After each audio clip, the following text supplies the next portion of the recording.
it any longer. Hurry up. Fluent and chill, yeah, we call it how it's played. From the field to the court, every legend gets weighed. 4 quarter heat or a 2-minute drill. If you can't handle the truth, better chill with the skill. LeBron and MJ, we break that smoke. What the closest thing to perfection will that make you? Stats don't lie, we just let them spill. This is real talk sports, welcome to Fluent and Chill. Fluent and chill, yeah, we call it how it's played. From the field to the court, every legend gets weighed. Yes, sir. Yes, sir. Yes, sir. I'm just going to let that marinate for a minute. Yeah. Back in effect. Whoa. Back in effect. You know, I had to jump on a bunch of podcasts because it'd been a couple of weeks.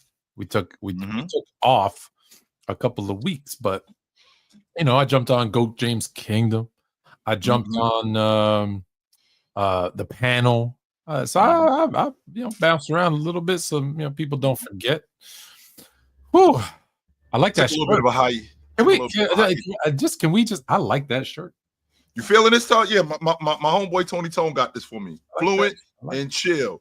That's Fluent right there. That's my man Tony Tone. And for those if it's backwards, that's my man Tony Tone. Fluent. It's backwards. I'm chill. Yeah, and I'm chill. So my man hooked me up. So this is what we do around here. Yes, sir. Yes, sir. This is dope. Definitely feeling it. So I feel like I gotta reintroduce myself because we ain't seen you guys in a while. You know, that's me and my man Tony Tone. We do this a Tuesday on both the Chilltown Hoops Network and the Sports Fluent Network, and we bring you pro basketball at its finest. I mean, they ain't getting it nowhere like they're getting it here. You're not getting it nowhere like you're getting it here. No, I did get a message today that said y'all should be like FS1. Apparently, is what it used to be. They want us on ESPN. Now they want us on FS1. So I don't know, but you know, we allow me to reintroduce myself. My name is Flu, and we already got a super chat, so let's hit up that right off the bat. G Cuts with the yes, y'all are back. Tuesdays are fun again. 100%, they're fun again. Now this week, I'm going to warn everybody. This week, next week, and the week after. That's 3 weeks in a row. We're starting a little bit later at 9 in the East, 6 in the West. I don't know, maybe a little bit of a condensed version, but we'll be back to our 8 p.m. time slot after those 3 weeks. Unfortunately, we've got baseball going on, and we gotta do what you gotta do. Family stuff. Family stuff is what it is, no doubt. Family stuff is what it is. So appreciate you, G Cuts, for the super chat.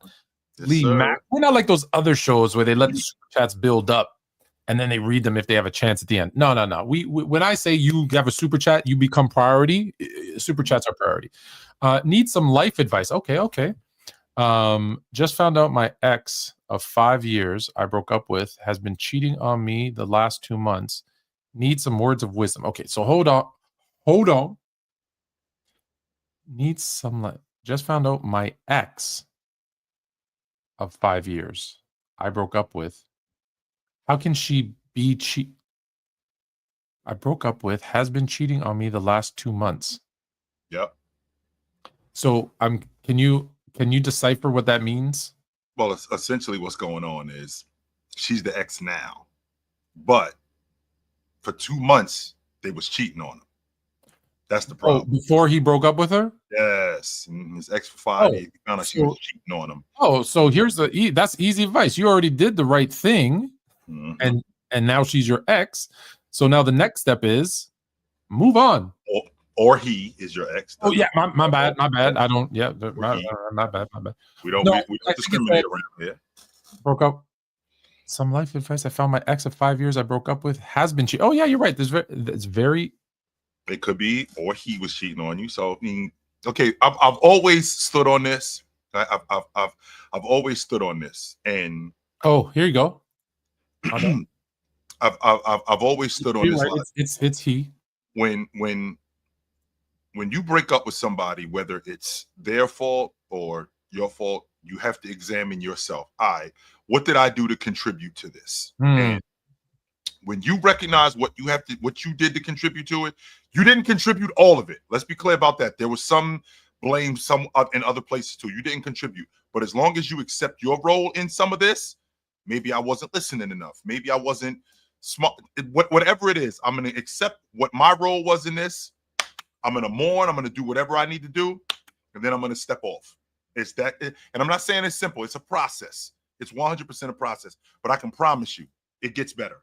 It does not have to stay like that. It definitely gets better. And don't let this person screw it up for the next person in line. Don't do that. No, because the next person that you meet, it's not their fault that you. Yeah. Don't put that baggage from the last relationship on the next. They ain't the same person. They ain't the same person. Nope.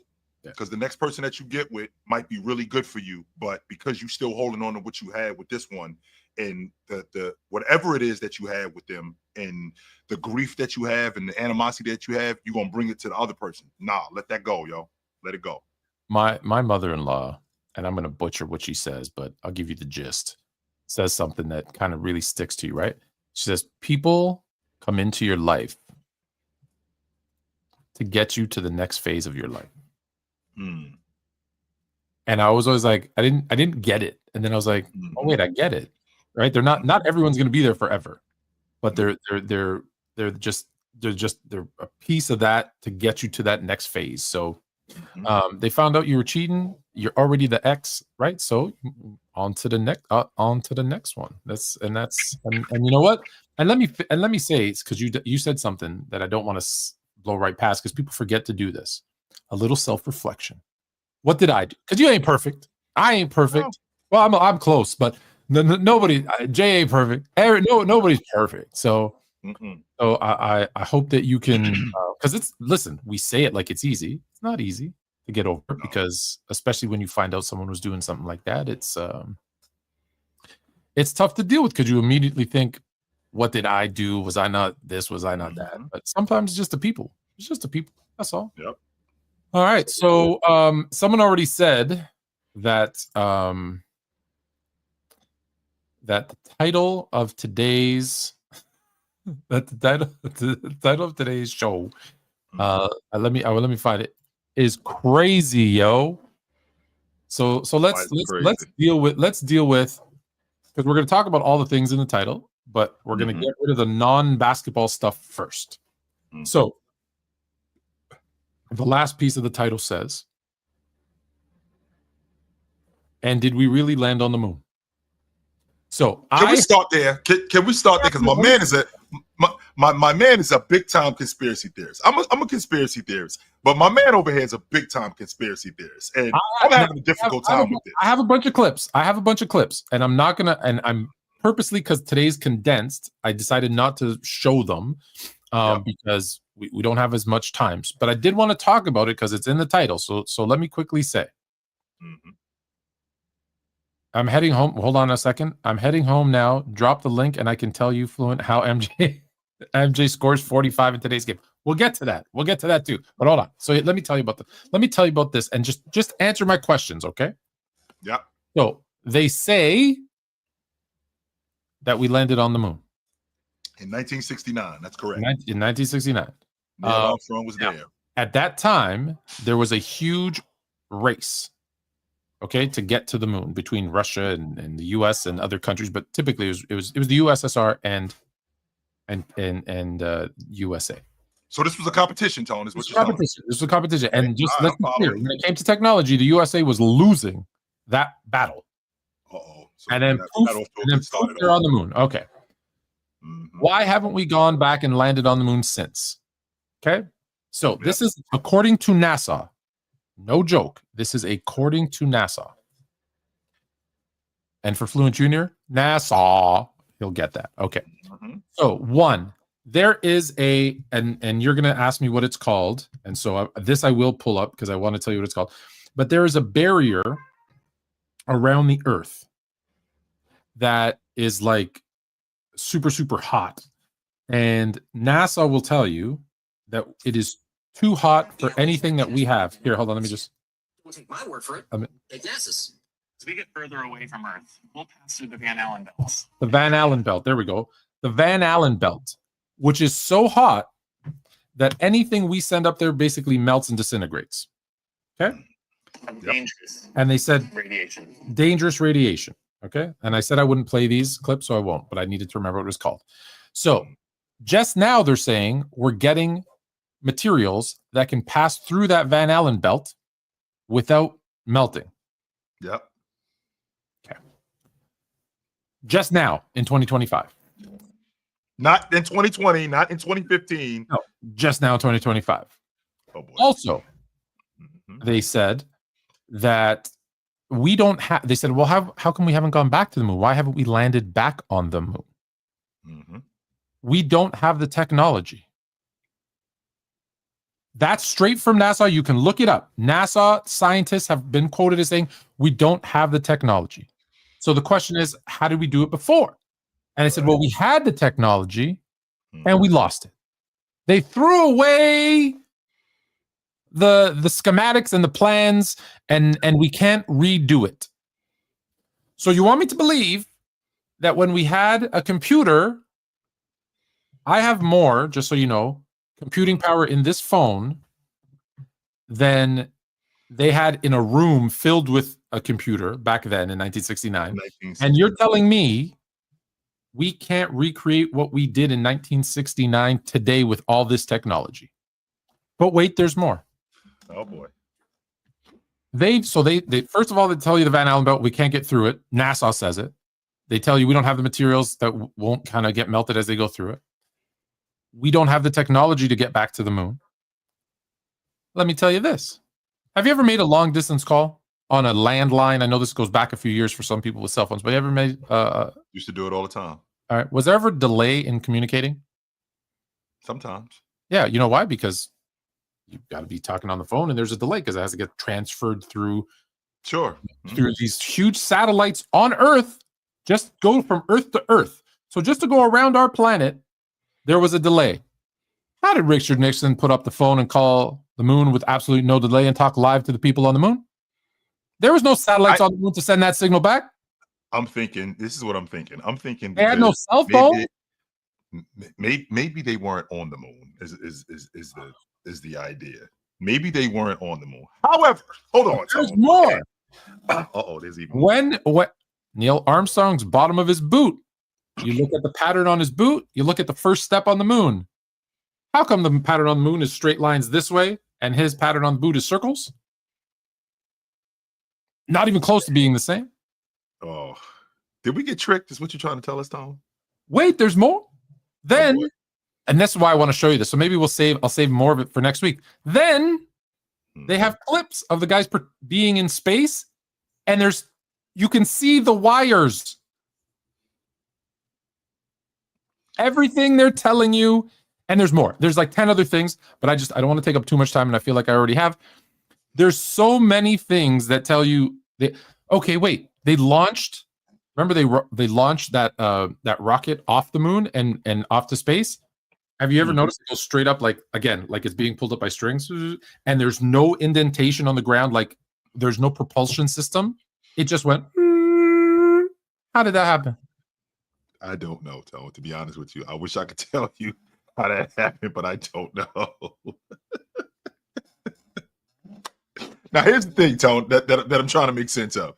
I understand that there's a lot of conspiracy. I believe Wilt's 100 more than we landed on the moon. You already know how I don't think Bin Laden is dead. So I'm one of those people. Yeah, I don't think Osama bin Laden is dead. That's just me.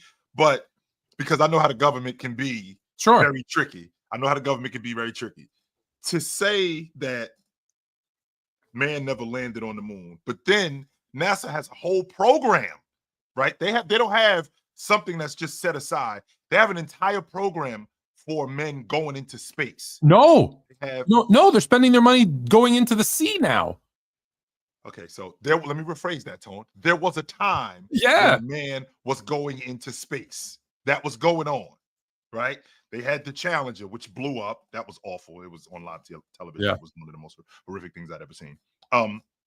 With that being said, why would they lie to us about this? I understand that was easy. It was to beat Russia. They were in a Cold War with Russia, and if Russia got to the moon first, it's over. We'd all be speaking Russian right now. Cold War was already over at that point. No, in '69. Yeah, we were still in Vietnam. We were dealing with that right there. The Cold War was over. The Cold War was a thing of the past. The Cold War was in the 50s. We was over that. The Cold War happened until the wall went down. Okay. In Berlin, sure. Okay. That was still like, don't just because they said, oh, we're safe. Bull crap. As long as Gorbachev was in charge until 80, whatever. No, it was still far from. And listen, let me give you one more. Let me give you one more. They said they planted 5 flags on the moon, right? Yep. Okay. Why don't they, with these super telescopes that can see Venus and Saturn, why don't they point it at the moon and show us one of the flags? The reason why is because they're not there anymore, because they probably disintegrated in the atmosphere. That's why. Because the moon is 240. I want to say 240,000 miles away from Earth. So with the moon being 240,000 miles away from Earth, there's a reason why we wear those things over the top of us. Astronauts do, because one, I can't breathe up there. So the flags and whatever material that is, it disintegrated. So it's not there anymore. That's why. That's suspicious. That's weird. There you have it. We did not land on the moon, and like I said, if we did, we'd have a. Why don't we have a moon? Why don't we have a space station? Why don't we have a space station so we can propel from the moon to the next place that we want to go check out? How can we see galaxies? Hold on. How can we see galaxies far, far away? We can't see what's on the moon. But we can't see what's on the moon, Tone. Again, no, you can't. This is ridiculous. Okay, so here's the thing I'm thinking. If you have a program, which we've actually seen this program, we've seen astronauts, Neil Armstrong, right? We've seen astronauts who've trained for this program. We've seen the space station. Not only have we seen the space station, we've also seen equipment. What are you guys doing with all this equipment? Pools and building spaceships and all of this stuff to penetrate the atmosphere, which you were just talking about. If you have all of this stuff, what are you building all of this stuff for? For man to go into space. And that actually happened. Man did go into space. Now, for man to go to the moon and to stage that from 1969, which was almost 60 years ago, Tone, if that were to happen, it's very much like Jordan, and I bring up Jordan, this specific example, because we are in a space now where we're way more educated. So if in 1993, if David Stern decides I'm going to suspend Michael Jordan because we're going to keep this quiet, even though I'm the ultimate capitalist, 30 years later, we are going to find out that he did that. So 60 years later, if man did not land on the moon and they staged this, we're going to find out how they staged it. We're going to find out where they staged it. We're going to get all of these people. Stuff. We know the sound stage. We know the name of the director, and his name escapes me right now, who did this. They admitted to having a sound stage and doing this as a test run. So they've admitted to this. So if that's true, Tone, you being the inquisitive mind that you are, and you're in a competition, Russia is a lot smarter than we are at this point. So if Russia's a lot smarter than we are, and they know it's some bullshit. By the time it was figured out, it was so far removed that it was too late. It was too late. It was too late to say, oh, we lied. Because let's be honest, Russia was lying too. Russia wasn't out of the Van Armpit, whatever the hell it's called. They didn't go. That we basically can only get to we can't even exit. Like we get to the top of our orbit. NASA even accidentally, one of the guys said we've never gone past that Van Allen that orbit. We haven't gone any further out than that. We can't. NASA said it. Okay, so if what they're trying to do is say that happened. We can't do it anymore. So now we're starting over. And here's the best part: they're telling you what's in the middle. You know, here the middle of the Earth has the core of the Earth is this. Mm-hmm. We've gone like 19,000 feet deep into the water is the max we've ever gone. How the hell do we know what's under there? That's pretty deep. You don't know anything up there. They don't know anything down there. They've got there's so many things that are wrong. It's crazy. So many things that are wrong. I'm just thinking, if I'm in competition, I want you to know, Flat Earth Dave does a whole thing on why we didn't land on the moon. I might have to invite him. on I'm the good show. on Flat Earth Dave. I seen Flat Earth Dave. I'm good. I seen Flat Earth Dave get roasted. What I'm saying, Otone, is if I'm in competition with somebody, and if I'm in competition with somebody to do something, and they say that they've already done it, you got to prove to me that you did it. And to your point, even if it is years later, and we're just gonna let this go. No, I got cheated. You didn't do this. So I'm going to expose that you didn't do this. So Russia, being as smart as Russia is, and Russia having the technology, which, by the way, we were behind in 1969. If they had that technology, they are also smart enough to know this was a ruse. We definitely got the wool pulled over our eyes. So if that's true, why haven't they lifted up the curtain on this already? And the reason why they haven't lifted up the curtain on this, because that didn't happen. We did go to the moon, Tone. It happened. Next week, I'm gonna because all the clips are really long because they go into these whole I'm gonna clip them all together. I'm gonna take the time. I'm gonna clip them all together so that it's less than 4 minutes, and I'm gonna show you all the pieces because I have 20 pieces of evidence that NASA agrees with. Okay, this one alone, the fact that it said we can't go to the moon, right? We can't today. We don't have the technology today to go to the moon.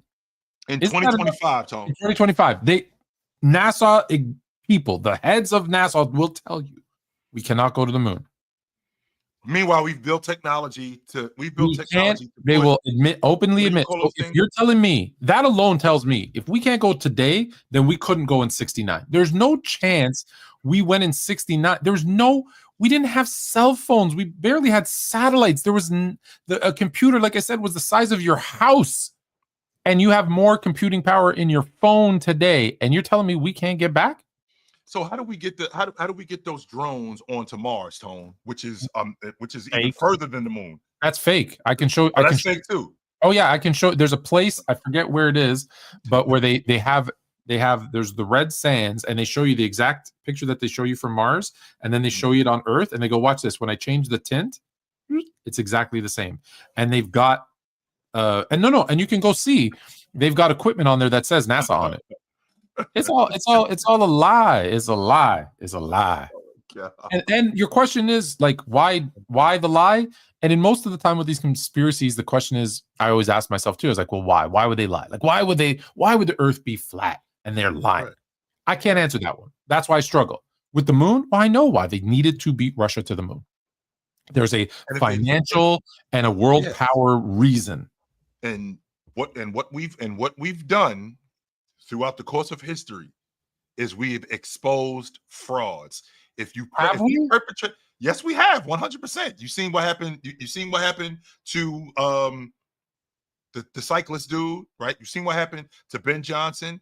You've seen what if we were perpetrating a fraud for you to get to the moon. Hold on. That's a great example. His name was Armstrong. By the way, Lance Armstrong. Okay. Lance Armstrong. Okay. So you said we caught him, right?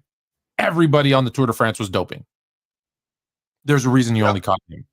Ben Johnson. Everybody in that 100-meter dash was caught cheating. He's the only one that was exposed. And we knew about all of them too. Here's the difference, though, Tom. No. Here's the difference. We knew about them dudes, but the difference is who do we take down? Do we take down? Do we take down Lynn? Do we take down Christie? No, we don't take him down because he is not a big deal. Why don't we take Carl Lewis? Right. So let's because instead we gave him the gold for the long jump and the 100-meter, even though he was juicing. Here's the difference. The difference is that we actually did catch him, only to find out that the stuff that he was taking, it was on the list, but then it wasn't on the list. Oh, well, yes. Isn't that convenient? Yes, the stuff that he was taking. So we did catch him. The point that I'm making is if this so we went to the moon, but we didn't actually go to the moon. Well, no. What I'm saying is that if we didn't go, Russia being in competition and being as competitive as they are, being ridiculously competitive as they are, if America perpetrated a fraud, they would have definitely lifted up the curtain on this.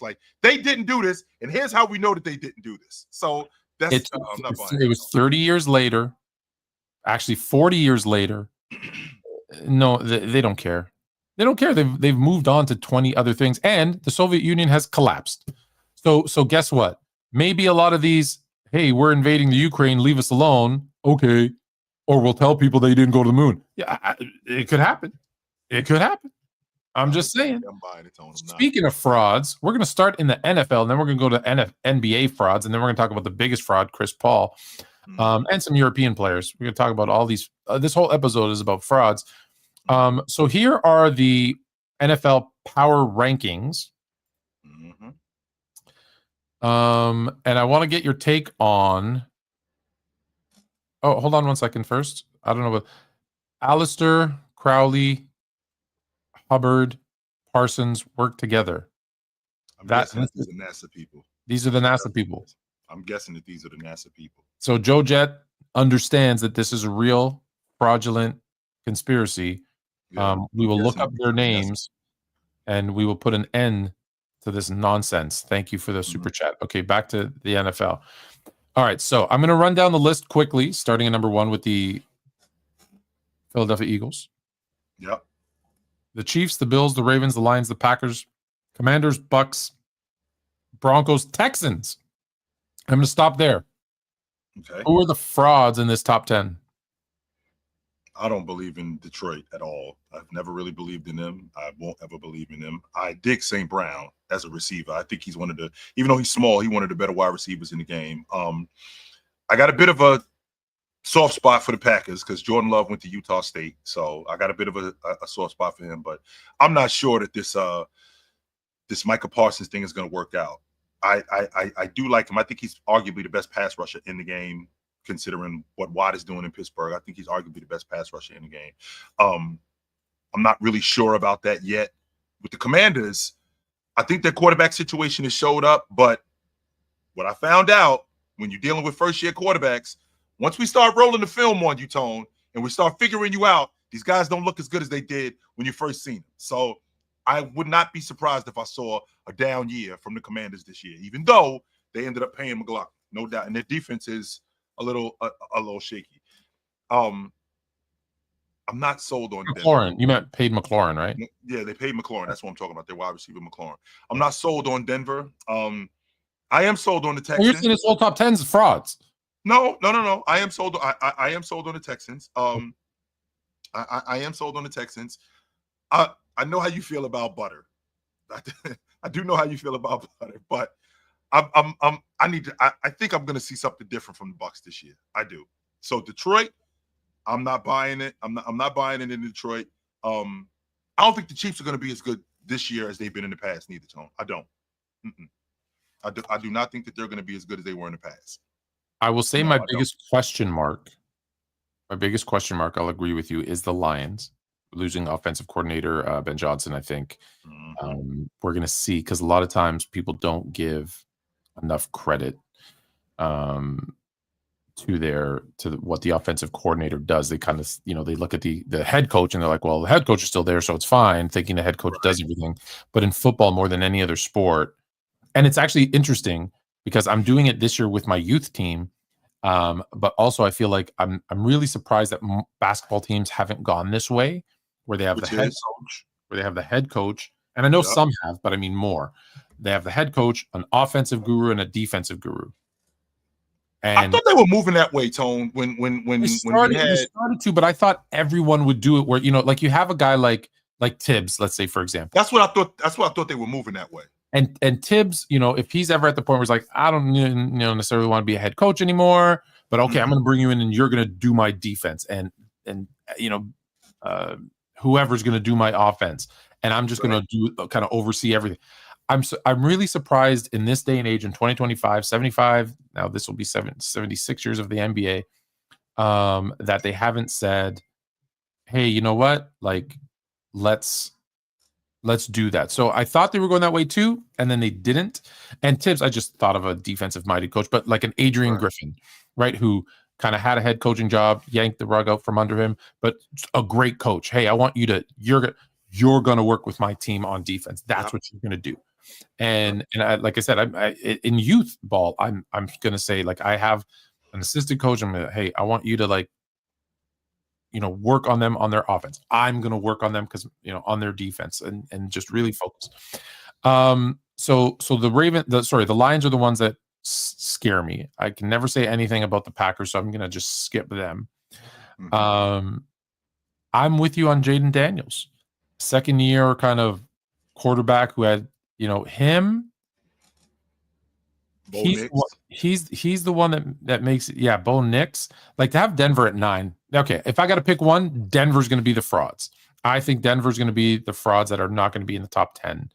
I got to pick one, so I'm going to go with after Denver. what you did. After what you did, Denver, I know you like Denver, but no, up. Because here's the thing, though, Tone. Because after what you did last season, when you sat up here on that microphone, Jay, the Philadelphia 76ers are going to be whack. And I was like, Tone, you are absolutely out of your mind. So I got to start listening to you more. When you tell me that, okay, I think this team's going to be whack. As much as I like Denver, because as anybody knows me, always had a little thing with them. I've been having an affair with the Denver Broncos over the last like 25 years. That's been going on. But I wasn't really that sold on Bo Nix coming out of college. I wasn't. I thought that his reads was slow. I thought that his delivery definitely needed some work. I wasn't sold on him as an athlete. I think he's a good athlete, and I think he runs really good, but I wasn't sold on him as an athlete. So we'll see. We'll see what this looks like with them. But I'm more worried about the Commanders and that quarterback situation because and I've seen it time and time again, Tone. Once teams do their homework on these first-year quarterbacks, I've seen these guys go the other way. Yep, I've seen it. Yep. That doesn't mean that Jaden. That doesn't mean that Jaden is whack. It doesn't mean he's not great, but they did have a lot of. Ask my Bears. They did have a lot of incredible, like come from behind, miraculous kind of play wins too. Yes. If even if half of those kind of turn the other way, that changes, right? With only having 17 games, that takes you from a playoff team to a non-playoff team. So it's tough. All right, the next 10: Rams, Vikings, Bengals, Niners, Chargers, Steelers, Bears, Seattle, Arizona, and New England. I'm out on Aaron Rodgers. I'm out. The way I feel, and you said it to me last year when we talked about Philly.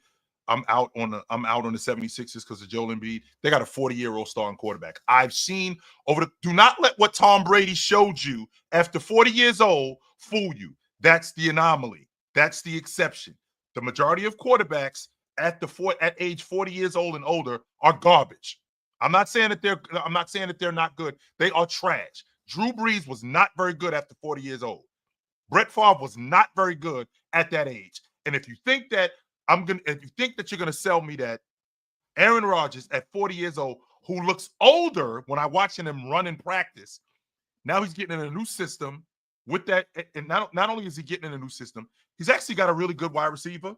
But with that being said, he's over the hill.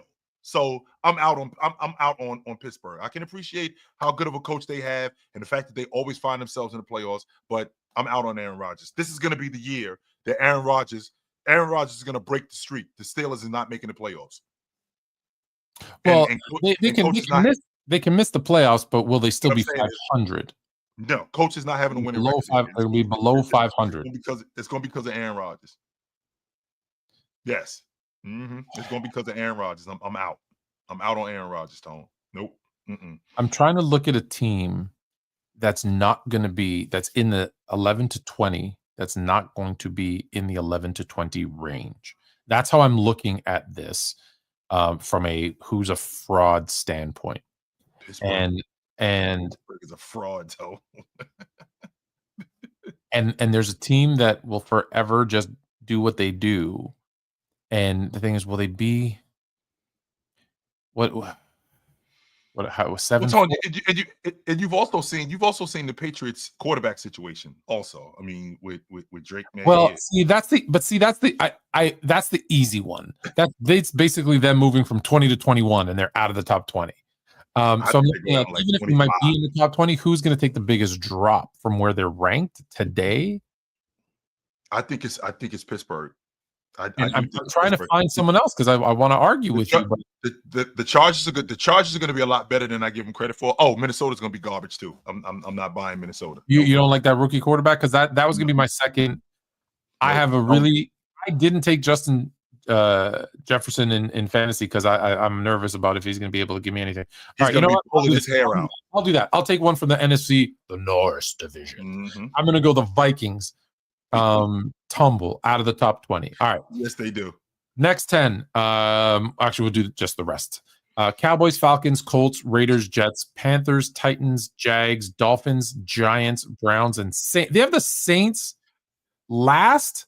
Tone, they might not win a game this year. Have you seen it? Have you seen them, Tone? The Saints might not win a game this year. They're going to be garbage. They're going to be trash, Tone. And when I say garbage, I mean like Cleveland 0-16 bad. They're going to be that bad. They're going to be, I think they go back to the Aints. And on top of them, the Jerry Jones is one of the best businessmen that I've ever laid eyes on. One of the best businessmen that I've ever laid eyes on. No question about that. I think the Cowboys are going to be garbage this year. So I do. I think you hate the Cowboys, so it's not. I hate no. I hate Cowboy fans. There's a difference. I don't hate the Cowboys. I don't like the Cowboys. I can't stand Cowboy fans. That's my issue. And I think the Cowboys are going to be garbage. I'm not buying the Cowboys at all. At all. I think I'll be honest with you. I think we're going to have such a down year in the NFL. I think all of those teams are going to be garbage. With addition to the ones we already mentioned, I think all of them are going to be trash. Maybe the Falcons will be okay. I think the Titans are going to be better than you give them credit for. The Jets will be the biggest surprise. I think it's going to be Tennessee. The Jets will be the biggest surprise. Why the Jets, Tone? Because of their quarterback. I think you're going to see the full potential of Justin Fields. Because what happens is when you leave the Bears, you remember how to become a quarterback. And don't forget how he started out for Pittsburgh. He never should have lost his starting job to Old Man Wilson. He should have never. They should have stuck with him. Never. I tell you right now, the Jets are going to surprise. Greeny, you're going to be excited. I'm going to send you this clip. The Jets are going to surprise a bunch of people. Over undertone 10 wins with the Jets. 11 wins. 11 because this is a down year, like you said in the NFL. 10-7, 11, but 11-6. 10 wins get you in the playoffs. Yeah, they'll make the playoffs this year. Greeny's gonna love that. Yes, he is. Yeah, I'll send that to him. But you might see the Giants, the Browns, and the Saints all flirting with 0-4-17 records. Garbage. The Saints are gonna be so bad. We always talk about the Browns are the worst run organization in all of sports. The Browns stink. Somebody. The worst organization in all of sports. Are they worse than what's going on in New Orleans? The Browns are the worst run organization in all of sports. Period. Okay. And full stop. Full stop. Full stop. Just think about it. When they have good years, it's still bad. Even when it's good, it's bad. Even when it's good, it's bad. In fact, I might stop with the butter nonsense because it might just been because he was in Cleveland. I think that's he might have just had the curse. I think that's absolutely what it was because they're the Charlotte Hornets of the past 2 decades of the NFL. At least the Hornets had some success in the 90s. When's the last time Cleveland been to the playoffs? I don't remember the last time Cleveland was in the playoffs. I don't. Jim Brown?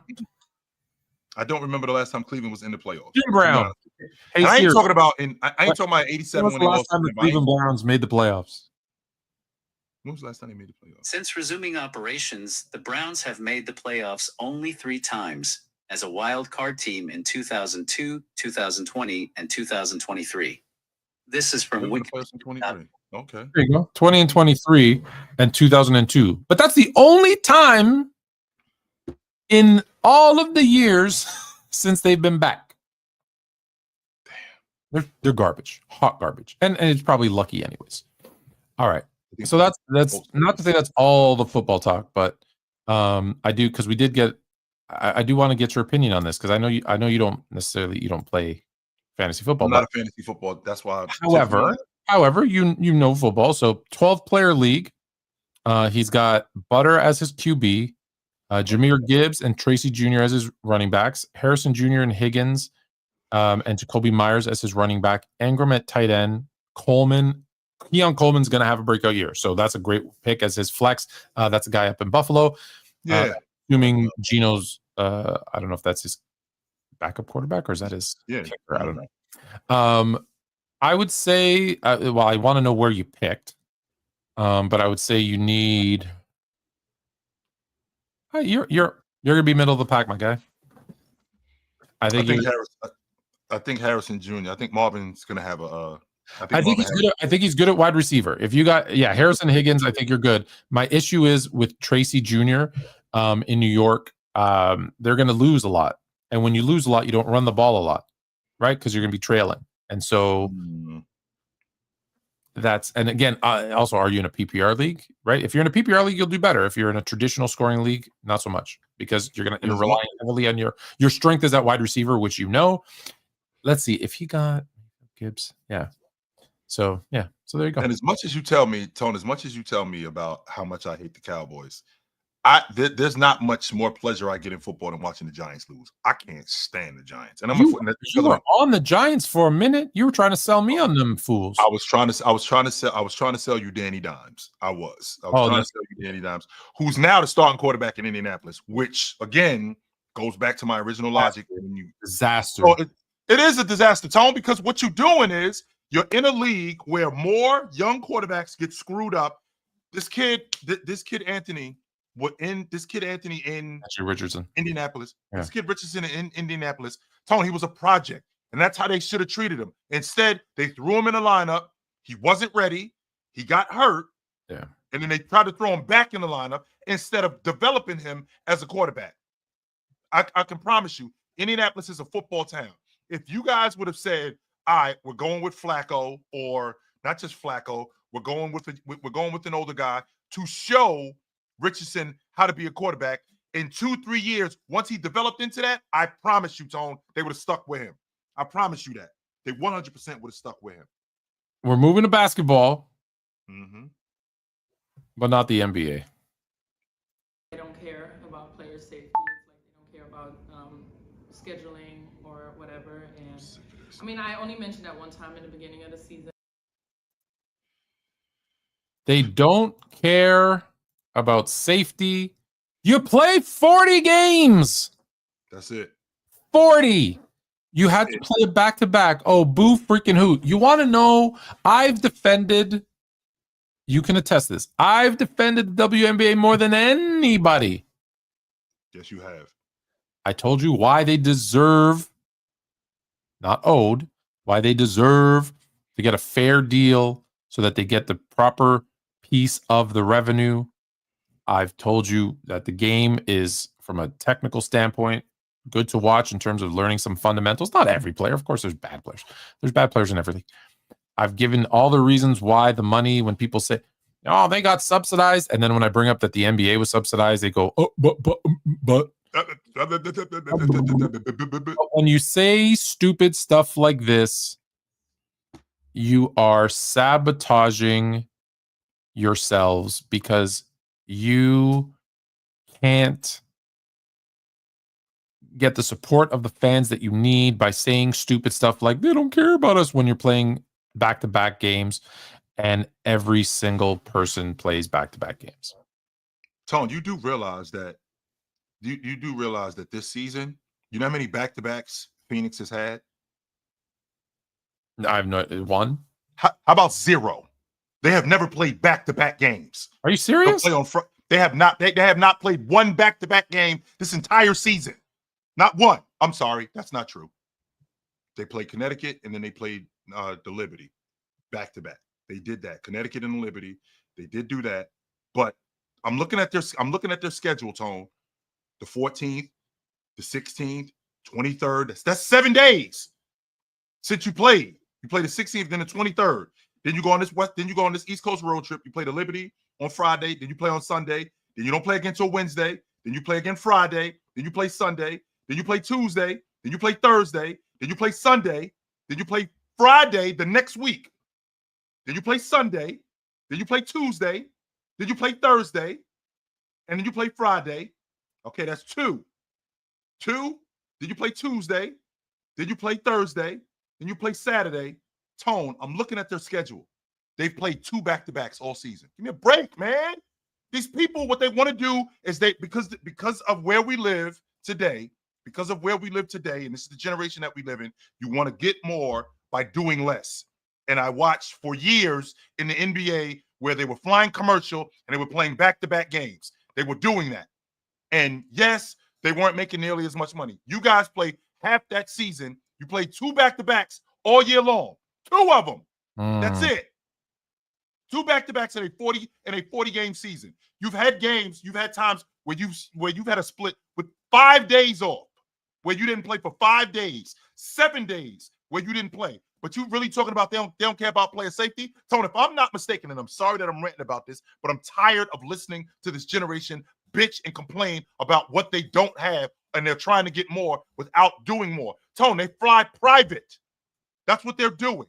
They fly private. And you staying in the nicest places too, by the way. You ain't staying in the Super 8, right? You ain't staying in the Holiday Inn. You staying in the nicest places. You get on buses. You have trainers. You have all of that stuff. The player safety stuff. There's a reason why $200 million. There's a reason why $200 million in revenue turned into a $50 million loss. They're taking care of you. They're taking care of you. 100% are taking care of you guys. Speaking of frauds, this is via request. They called him the chosen one. He carried the weight of every expectation on his shoulders. But he never broke. We were all witnesses. Every rival was defeated. Every idol was destroyed. He took the crown and kept it. Behold the greatness. He is the forever king. I know. Well, that's not true because he never beat Dirk.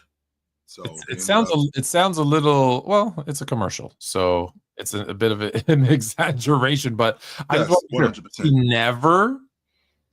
He never stumbled. There's no one he didn't defeat. Tone, can you define breaking? Like, define breaking? Because I heard Kevin Garnett say that they broke him. So define breaking, Tone. Like, breaking is what your video just did. You froze. Mm-hmm. I would say 2011 is breaking. I say 2011 is bending because he could have quit. He could have segued into just being. Oh, okay, then 2010 was breaking. And again, I don't think he broke. He quit. Did he quit? Because quitting is, here's the difference. It's failing and giving up on something and moving on. That's what he did. He gave up on his hometown and he moved on.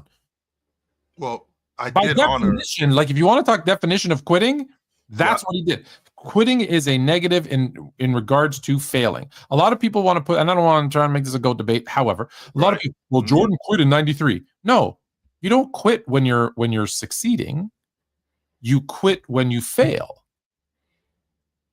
I 100% think Jordan quit his job. So Cleveland broke him. He quit. And listen, I don't think there's anyone that would have stayed. Again, I've told you this before. I don't blame him for leaving, but he quit. So quit, the Webster's dictionary term for quit is leave a place, usually permanently. I keep going. Did come back, but based on failing. Yeah.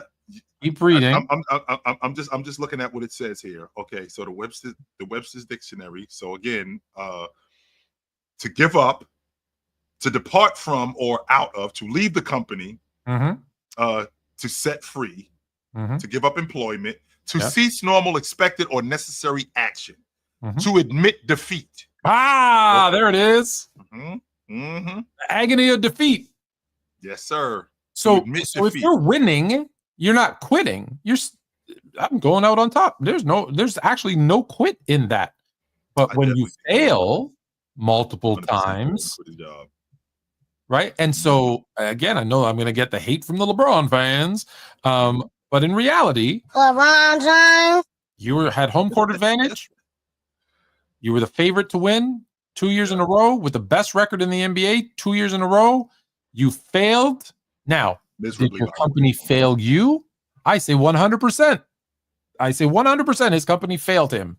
And so he quit and his talents to South Beach. Again, don't blame him for that.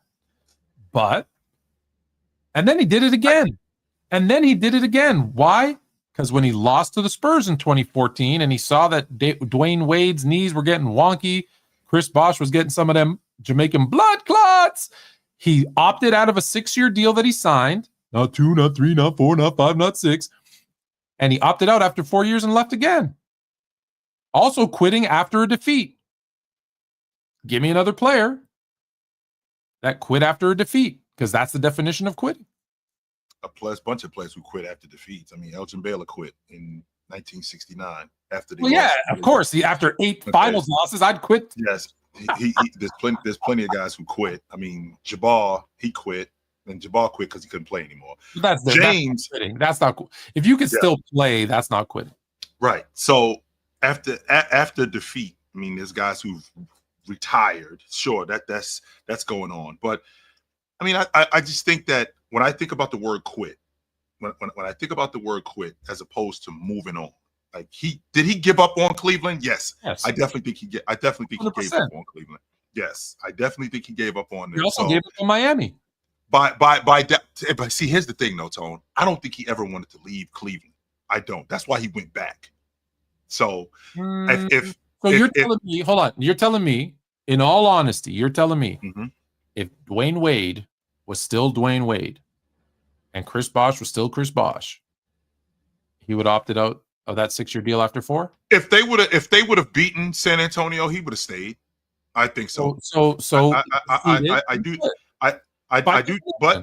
But here's the difference. The difference is that I've actually heard him say when he was in Cleveland, when he was in Miami, playing in Miami, he would go back to Cleveland in the summer, and he said he envisioned the parade in Cleveland. 100%.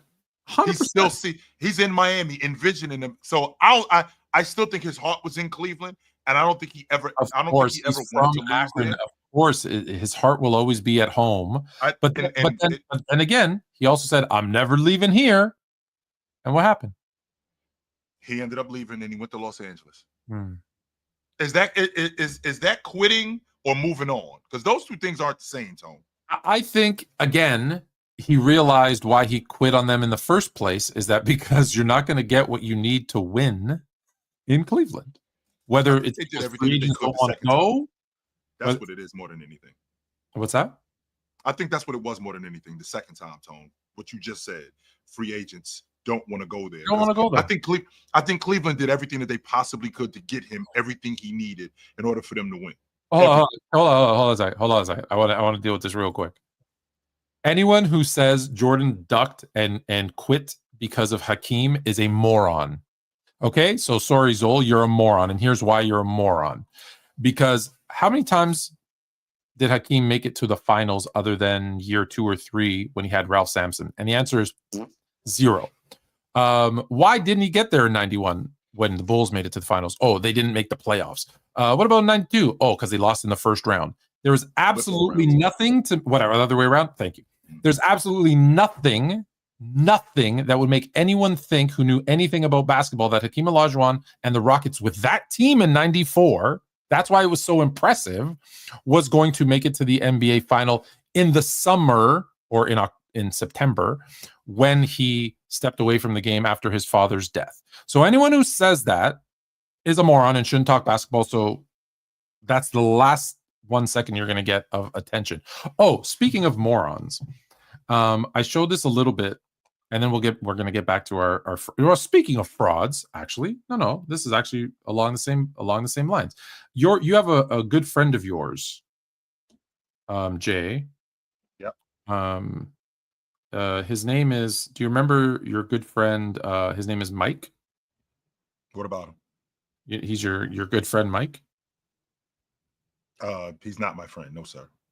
He's not your friend. Okay. I know of him. Yes. You know of him. Okay. So I wanted. Speaking of, we're gonna expose all the frauds today. So speaking of frauds, so check this out. Mm-hmm. Here is your good friend. Okay, and I want to read this to you. So there's no. On April 17th, April 17th, 2025. He challenged me to a debate months prior to that, and this went on for months and months and months. But on April 17th, he said, I will let you know next week what days and times work for me, and then you can decide if they work for you as well. As of right now, I don't know my exact schedule for the future. So am I clear? Are we clear? And he's going to get back to me next week to set up a date and time for our debate. That's what it sounds like. Okay. August 25th. That's May, June, July, August, and a week. 4 months and a week later. Stop ducking the heat. Let me know the day and time. I ain't one of these casuals you be getting over with on TikTok. I'm the real deal. Stop ducking. Who does it sound like was ducking? Him. The damn fraud. Get the hell out of here. We done with the frauds. All right, next one up. Next one up. Fraud alert. I don't even have a button. I need a fraud alert button. What do we got next? Oh boy. Oh, okay. Well, speaking, oh yeah, we'll save Chris Paul to the end. Luka dominating Euro basketball. Loving 4 games, 31.3, 7.3 rebounds, 8.3 assists, 3.3 steals. How important is playing international basketball in the offseason?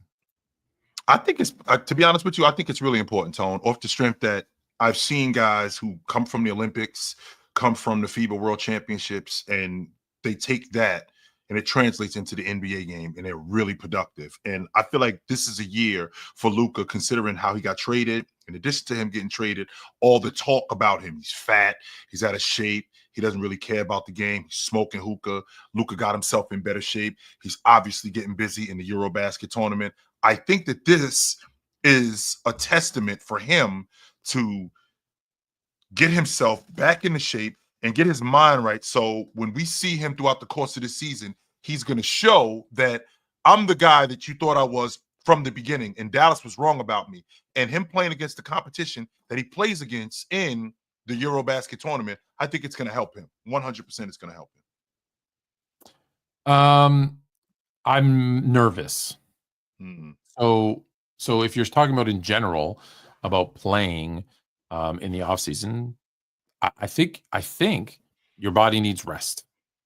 But obviously you want to stay and do. I think you need to use the offseason to work on things in your game, right? Get better at certain things that are weaknesses, try to turn them into, I don't necessarily say strengths. I know that's pretty cliche, but turn them into, not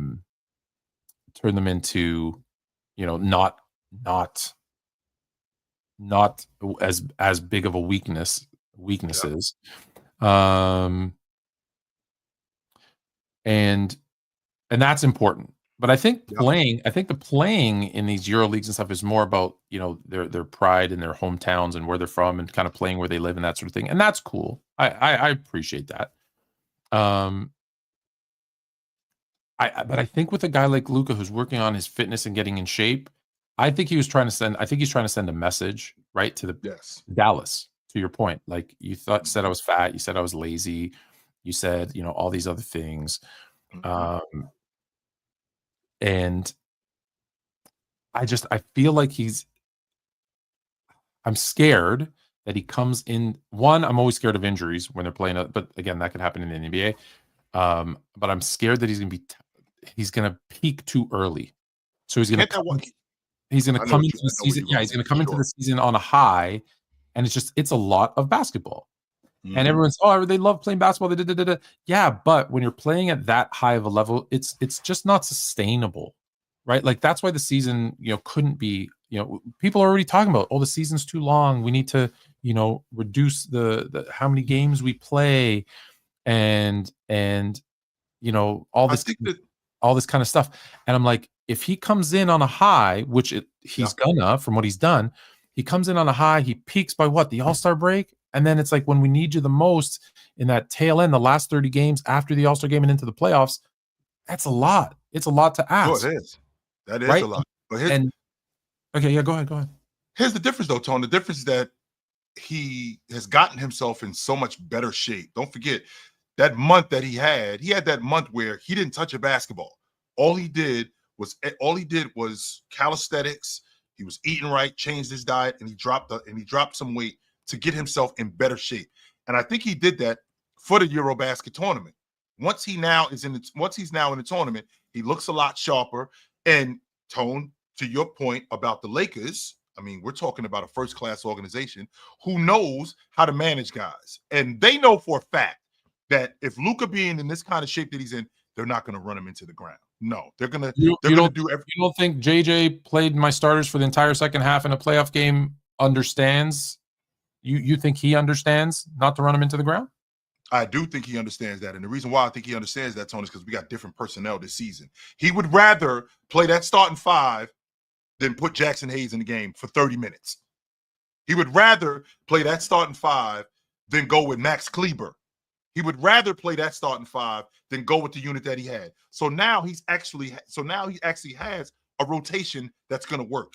He's got better wing defenders. He's got Luka, who's in better shape, right? In addition to Luka being in better shape, James sees this. And with James seeing this, now James is going to be as sharp as James can possibly be. DeAndre Ayton is in the contract year. So with DeAndre Ayton being in the contract year, he's going to be super sharp. This team, with the different personnel, I think they manage Luka a lot differently. I don't think Luka's going to be one of those guys, to your point, who'll start off early and then flame out later on. I don't think he's going to be one of those guys because I don't think, one, he's going to be playing 48-minute or 40-plus minutes or 37-plus minutes a night. I think that they're going to do a good job in managing his minutes and managing him, just like they do James. So they'll have him at the stretch run. So by the time we get to the All-Star break, he's still in great shape and he's still relatively healthy. I hope you're right. Because, like I said, I always like people, my team, peaking at the right time. And he's coming on a high. So I'm actually okay if he everyone's going to get on him. I'm actually okay if after the first couple of weeks that there's a lull. So maybe like you said, maybe it's reduced minutes or reduced role, and people are like, oh, what's wrong with Luka? He's slumping. I'm okay. I don't want you picking up until, like I said, January, and then hit that All-Star weekend, have that break, or he's going to be playing probably, so that's he'll be there for All-Star weekend. But then I want you getting ready at the end of the season. That's when I want this Luka that we're getting in Euro basketball to make a return. So I'm just telling everybody right now, Laker fans like myself, or just fans of Luka, don't be surprised. Be happy if there's a slump in the middle than if he starts out hot and stays hot, because it's just not sustainable to do it the entire time. Well, you don't want to. The last thing you want to see with Luka is you want to see him going this way as we get to February. That's what I don't. That's what I don't. You're not going to. I don't think that you're going to see that, because I think that the Lakers are going to do a good job in managing his minutes and managing the time and managing him physically to make. And I don't think that this is college, Tone, where when you were home, you were eating good, you were on a regimen. Well, you get to school and okay, we're eating cafeteria food, we eat McDonald's. That's not going on with Luka now that he's back in Los Angeles. He's still going to be on that same regimen. Listen, it's one thing to get in shape, and that's great. Yep. Okay, but this. There's one thing to kind of, and I know this. Like, I used to be over 300 pounds. It's one thing to lose the weight and get in shape. It's another thing to have that endurance. Does he does he have that endurance yet to go? How many games are they playing in EuroLeague? 20? Yes, I think they played 8 at this point. Yeah, I think they played 8. So say 20 games, 80 games in the regular season. Now, is he going to play all 80? Depends on how focused he is on what he wants to achieve this year. I'm sure I'm sure this Luka wants all NBA, be in that MVP conversation, win a bunch of 100%, and all of those are great things that he should do. However, after 100 games, I know, and yes, you're going to say I'm spoiled as a Luka fan, what matters, and that's the Lakers winning a championship. Right. So I don't want tired 100-game Luka, right? I want fresh, whether it's 100-game, 80-game, I don't care, fresh Luka at his at his best for the playoffs. Well, two things, Tone. Number one, yes, I'm greedy. Yes, I'm selfish. Yes, that's all I care about. When it comes to the Lakers, when it comes to the Lakers, that's 100% how you are. I get that. So when you're dealing with Luka in this year in this particular setting, so number one, Tone, I do have to play basketball on some level in the offseason. That's number one. 100%. Okay, I do have to do that. With me doing that, I feel like this level of competition is really going to help me. Slovenia is not going to the Eurobasket Championship. They are not that good. Luka has been really good, but they are not that good. So there's going to, and I think training camp opens for the Lakers, I want to say on the 23rd of September. So there's going to be a gap once they get bounced out of this tournament. There's going to be a gap. So Luka's probably still going to be getting up shots, still on his workout regimen, but not to the extent like he was over the summer where he was going hard as hell. No, I don't think it's going to look like that. I just think it's going to look a little bit different than that. And I think that he's going to be ready by the time training camp opens up. I think that if I look at Luka today, I think he's lost easily 15 pounds. No question about that. He like I said, he looks fantastic. He is putting himself in a position. But again, the question was, is it important to play Euro? And I think it's, from a personal standpoint, it might be important. I don't think it is important that he plays in the summer. Yeah. He has to play. Of course, he needs to do stuff. And Tone, don't concern yourself with the dude Zob. And the reason why I don't concern yourself with him, he's coming to my live before because he's trolled about me not watching games, and then he's coming to my live and then said, Chill, I'm just trolling, and that. Oh, as you know, I don't care about anybody. Yeah, so, that's what he's done. So I mean, listen, if y'all don't like it, openly leave. We're here to talk about crazy conspiracies, sports, mostly NBA, and have some fun. And if I say anyone who thinks this is a moron, well, look in the mirror. Then if you take it personal, then that's on you. Anyone who thinks Jordan was ducking Hakeem, who had no business being in the finals, you're a moron. I stand by the that. Bulls weren't the Rockets' issue, and I already made a post about this. The Bulls were not the Rockets. Yeah, the Bulls were not the Rockets' issue. It was the Seattle Supersonics who were the Rockets' issue. Right. Oh, that's Seattle, right. I already dealt with this. It wasn't Jordan in the Bulls. Because I actually think that they would have beat the Bulls. Either 94 or 95. I think they would have beat them in one of those years. Definitely in 95. Without Horace Grant, I definitely think that they would have smoked them. No doubt about that. But that was a bigger they had bigger problems. They had to get out of the West, and they couldn't get past Seattle. That was the problem. And the only reason they did that was because Seattle got surprisingly knocked out. Bounced in round 1 in 94. Bounced in round 2 in 94. Bounced in round 1 in 95. Coincidentally, they see them in 1996 after they won the NBA championship. They see the Rockets swept out of the playoffs, 4 straight. Bye. Sometimes it's just matchups. We talk about this all the time in football. Like, remember, it doesn't matter how bad Arizona is. They go up to Seattle, and it's their only loss of the season at home. That shit used to boil my blood, Tone. That used to make me nuts because we could never win up there. We'd go up there and get stomped. Arizona come in there and smoking the Legion of Boom. Yeah, smoking these dudes. They're like 2-14. You're like, how the hell? What the hell is going on? Why can't we go up there and win? Meanwhile, Arizona coming in here and dicing these dudes up. I'm like, man, this is nuts. Oh man, listen, we're supposed to talk CP3, but I'm gonna deviate. I'm gonna deviate from our norm. Bob is obsessed with telling me why Jordan could score 45 a night. So Bob, that link's for you. So jump on and tell us why Jordan could, because I say he couldn't score 45 a night. But let's start the conversation while we wait for Bob, just in case he doesn't pop on quickly. So every time I hear, oh damn, he was quick. All right, I'm gonna save it. All right, tell me. Hey guys, I'm sorry, I'm just walking into my house. I know. But how y'all guys doing? Good evening. It's Cowboy Bob. Doing good, brother. Yep. All right, so I'm gonna make it quick because I know how you are, Fluent. You just want the facts. So MJ in this league, if you look at how the league is on average, is 100 possessions per team last season. MJ can shoot, huh? 98. Oh, 98? Okay, because I got the average at 100. So, okay. 98. You could even do 98. Okay, MJ can shoot 9 shots per quarters, right? And let's say he goes 4 for 9. That's pretty much like 36% of the offense. He's going to be shooting about 44% from the field goal. 3-point attempts, I'm not really going to include because when they moved the 3-point line in for Jordan, I think he shot 35%. It wasn't that good. And then they extended it again. We all know he makes most of his money in the mid-range. So the 3-pointers, I'm not really going to count. But if he's doing 9 shots a quarter and he's doing that many shots, that's basically him going. Let me see what I got here. He's basically going to go. That's 30. He's going to That's have 12 shots. Huh? That's 32 points.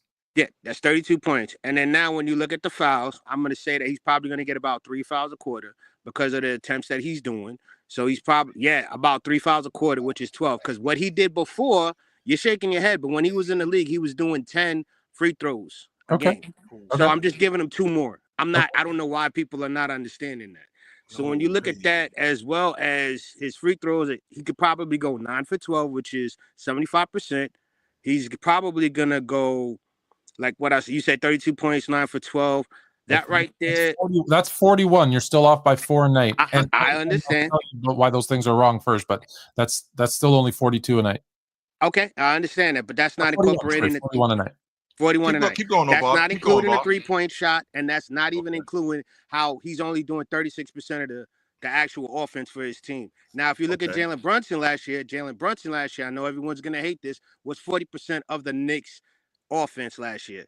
If you look that up. As a scorer or overall? As a scorer or overall? So what I'm saying is based off of what I just gave you, that's MJ being 36% of the offense. So basically he would have to shoot 1 or 2 more shots to be at 40 to 44% of the offense, which is insane. Don't get me wrong. It's insane. But what I just gave you, if you incorporate at least 1 or 2 3-pointers, plus also he's probably going to go from 9 shots a quarter to probably 11 because if he's getting fouled, that doesn't count as a field goal attempt. Tom, that's 44 shots a game. I know, but I'm giving you a breakdown because wait, hold on. I'm not done. Let him finish.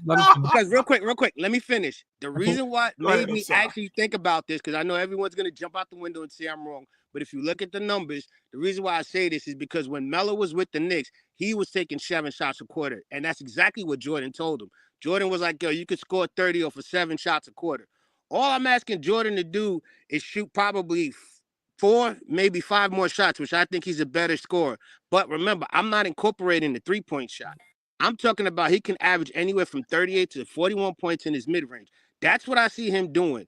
Now, him shooting 45. You're asking, so pause there for a second. You're asking Michael Jordan in a slower paced era than the one that 27.8 per game to take 10 to 15 more shots per game than he did in a faster paced era with more scorers next to him, better shooters next to him than he did at his absolute peak, and still keep and get more free throws than he's ever had in his life. That's what you're asking to do. No, it's only with the floor spacing. It's only 2 to 3 more free throws that he's getting. 1 and 2. There's only probably about more 14 free throws than he's ever had, and you're asking to take 10 more shots per game. 10 more shots per game. It breaks when you break it down. That he ever did in a faster paced era. What I'm simply saying, it's a possibility because of the 4 players I see him on. Yeah, it's possible we landed on the moon too, but it's not. Here we go. See, this is what I'm saying. Y'all are not understanding. If you look, I'm trying to understand where you come. Okay, Bob. Okay, first of all, okay, I knew Bob. this was gonna happen. Everybody gonna laugh. Go ahead. No, Bob. Here's where you're losing me. Number one, just on average, you said that he's going to take 9 shots a quarter. Like, we ain't talking about the other stuff. Just 9 shots a quarter. First of all, Jordan did not tell Carmelo Anthony to take 7 shots a quarter. He said 7 points a quarter. That's what he said. It wasn't 7 shots. 20 whatever or something. Yes, it was 7 points. That's number one. Number two, do you realize that in 2024-25, this free throw percent, the free throw attempts that we've shot, it's the lowest that it's been in years. So now what you're going to do is you're going to have Jordan shooting way more free throws, even though SGA led the league in free throw attempts at 8 a game. At 8, that's it. That means that's 4.5. From the year that I used, where Jordan shot 27, the most free throws, that we've gone down by 10 per game on a team average. We went from 30 to 20 a game. And the other, let me just quickly say, you had said 44 shots with the fouls because some of them aren't going to count as attempts because he gets fouled. 44 shot attempts, it would be 50% of the average shot attempts by a team today. You think in today's NBA, they're going to allow, even if it is Michael Jordan, you're going to allow one man to take 50% of the shots? So wait a minute, Bob, because I want to stay where you are. Because I don't want to. I want to stay where you are. Everything that you just said, like you just talked about the 9 shots a quarter, when you're talking about getting to the free throw line, you do understand that I'm going to have to play a lot of minutes to do this. How many minutes is Jordan playing the game? I think he's 36, if I'm not mistaken. This dude is averaging 45 a game, between 38 and 41 a game in 36 minutes. He's doing that. What I'm talking about is based off of what I was putting together was this. The reason why I say that was just him off of scoring. Because if you actually put into aspects, buckets. Because here's the thing, let's be real. You guys are right, because let's see what the position that anybody who has the ball most of the time, it's a point guard. Jordan's not a point guard. And especially in this day and league, the way that they set up the defense, he's not going to be able to. That's why I said I could only see him doing it maybe on 2 to 3 teams, which is probably Atlanta, because Trae Young is high with controlling the ball, and he could also score as far as his assists. Halliburton with the Pacers, and maybe I want to say maybe Toronto, but because of quickly. But I'm not saying he can do it. But if you break it down into these small aspects, and it's not just Jordan or anything, I'm just saying he takes 9 shots a quarter. He can average 36% of the offense as opposed to 40% with a guy like Brunson. He can actually get 41 points, and this is not including the 3-point shot. That's all I was saying. I'm not saying, because there's a lot of things that Jordan did that most people went against. Jordan couldn't deal with his handles in college. They said Jordan couldn't have any handles. What did he do? He improved his handles. Jordan couldn't do this. Jordan couldn't do that. So in that mist, what I'm saying, based off of what everyone around me has talked about how great Jordan is, this is how I look at how he can score 40 to 45 points. I'm not saying it's possible, but with what I gathered in research, to me, I think 9 shots when your team is doing 25 possessions a quarter or so, 22 to 25 possessions or so, that's not that hard, because if you think about it, 9, and then there's 9, there's like 16 to 17 more shots your team can get. I'm saying it's possible within the right scheme. Let me give you one more. Let me give you one more piece, just because I look at it when I talk about hypotheticals. Right? It's obviously a hypothetical. The only way I think to do it, and listen, I'm not saying I'm right, but the only way I can see to do it is I take the math, and I take what's real, and I say, okay, here's what's real, and I put it into this hypothetical, and I say, is it possible? So to your point, you said 36 minutes is what he would play. So in 36 minutes, based on what the teams are taking on average field goal attempts per game, in 36 minutes, a team would average 66.75 field goal attempts per game. For him to get to that number that you said, he would have to take, like you said, because of fouls and those things, he would have to take 44. So, so on the 36 minutes that he is on the team, he's going to take 44 of 66 shots that the team takes. And I can't see that ever happening.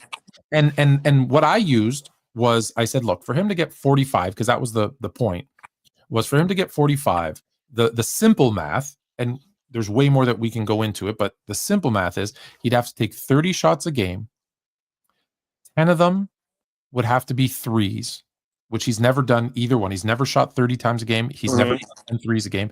And he would have to shoot 15 free throws per game, which he's also never done. So he'd have to take more field goal attempts, more threes, and more free throws than he's ever taken in his life. And like we said, he played a number of years in a faster pace than today with worse teammates who didn't ask for the ball. And on those 30, 10, and 15 shots, he'd have to shoot 50, 40, 90, which is something he's never done in his career. Like, yeah, there were times where he went over 50%, but he's never gone over 90 in free throws, and he's never shot over 40%. Never done all 3 even close in one single season. So he would literally have to do 6 things that he's never done before in his life, as great as he is with the open NBA that it is, and all this stuff that everyone says about the defense and all that, which all true, but to do 6 things that you've never done before with better teammates around you who would need to get shots too. Simultaneously, by the way, too. What? 6 things. Also, 6 things that you're talking about. The 6 things that you talk about, Tone, he's got to do all 6 of those things simultaneously. It's not like he's doing one of those things. Yes. It's not like he's doing one of those things this year and then another one. He's got to average that for 82 games because he's going to want to play every game for 82 games. And if his minutes are 36 to 38, which is lower than the 40 he did when he shot 27 a game. I know, but if you also look at it too, though, there's a difference between that. Jordan also had gotten double teamed throughout his career. 99% of the time, he's getting through double teams. In this day and age, in the half-court system, if you have him with the point guard, like I said, a Trae Young, a Halliburton, where the ball isn't in his hands, plus we didn't even account for any type of defensive plays that Jordan can get on a fast break as well as his steals. This is what I'm also putting into account. I may not have mentioned it, but again, no double teams. He's not bringing the ball up like he did in 88. He's not doing like the magic that Jordan is. There's a lot of things that he's not taking into account. You're just getting him off of backdoor cuts, screen, pick and rolls to where we all know Jordan can actually do it. Now, that's what I'm saying. You're lightening the load also with the defense. Sorry to interrupt you. Who's the point guard that's going to bring up the ball and not shoot and just give it to Jordan on slashing and backdoor? It's definitely not Trae Young. It's definitely not Trae Young. You mentioned the lineup. Definitely not. Okay. So you say it's not Halliburton either. So Halliburton won't do it? I also said Halliburton. It's not Halliburton isn't going to get into. Okay, so then the reason why it's not Halliburton is because Halliburton is going to get other people involved too. Halliburton is not just going to get Jordan involved, and I think that you're discounting, Bob, when you talk about 9 shots a quarter in a 12-minute quarter, 9 shots. That means almost every other trip. No, that's 3 to 4 possessions. That's between 3 to 4 possessions. He's shooting 1 shot. Okay, so with him sorry, Jay, use the field goal attempts. 66 field goal attempts in those 36 minutes. He's taking 44. 66. Whoa. Yeah. I thought we were talking about. As a team. Okay. I thought you were talking about MJ. I was about to say. No. Not 44. 44. So he's taking 2 of every 3. Exactly. 2 of every 3 shots are his. He's taking 2 of every 3 shots. And on top of that, to your point, when you talk about these 9 field goals, that means that this dude is playing almost the whole quarter of every game. Yeah, that's not. Also, he's going to be spending anywhere between. He's going to be doing anywhere from 8 to 9 minutes. Man, I see what you guys are saying. Look, I think Jordan would do today.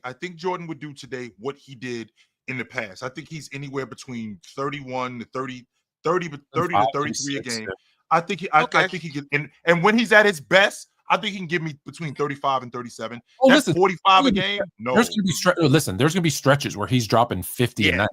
It's just not over 82. Yeah, okay, not over 80. We've seen that. But also, though, do that. We've seen James Harden do that. One more thing about the defense, because people say, it's more open because, the 3 seconds and that type of thing. Yes, but at the same time, everyone's going to be hedging, right? Like if you see a guy shooting that much, they're going to hedge. So the second he makes that first move, there's going to be a trap. There's going to be a double team. There's going to be, I actually think he probably ends up with more assists in terms of the assist jump from 5 to 7 or 8 versus the scoring jumping to 40, 45. I think the scoring stays like I said, mid 30s, low 30s, but it's the assists that you see pop up more than anything, because when they people don't give him enough credit for what a good passer he was because they have a narrative.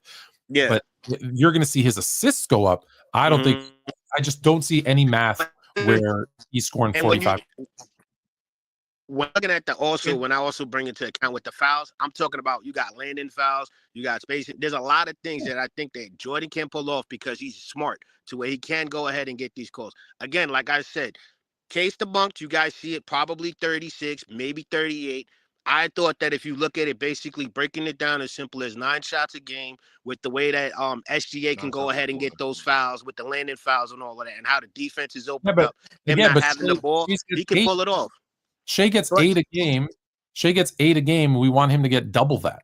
Like, no, wait, hold on. Shea got 8 a game last season, but if you look at before then, Shea and Luka were both in 10 and 11 attempts a game. When Luka was on the Mavs, he was getting 10 free throws, and I remember even seeing at some point the top 3 guys that were in free throws. Getting 10 or 11. So Yeah. he's going to shoot the ball, 20 more times than them and get fouled 5 more times than them. Right? It just there are players. If you told me a player shot 20 field goal attempts and got 5 free throw attempts a game, that's a player. So he's doing a whole nother player more than everybody else. It's a lot. Okay. No. You guys are right. I can't make the math. No. I was trying. That's the rationality based off of the Jordan hype. I'm glad you guys broke it down. But to me, I honestly think that, again, he's not going to be able to score 45. You guys just proved that. But there is a system to where I think that he can get 38 to 41 with these. Because, again, we're not including the 3-point shot. We're not also including anything else as far as him with the fouls. But you guys debunked it. Like I said, I gave my shot. You guys proved me wrong, and I thank you. This is why I love y'all guys.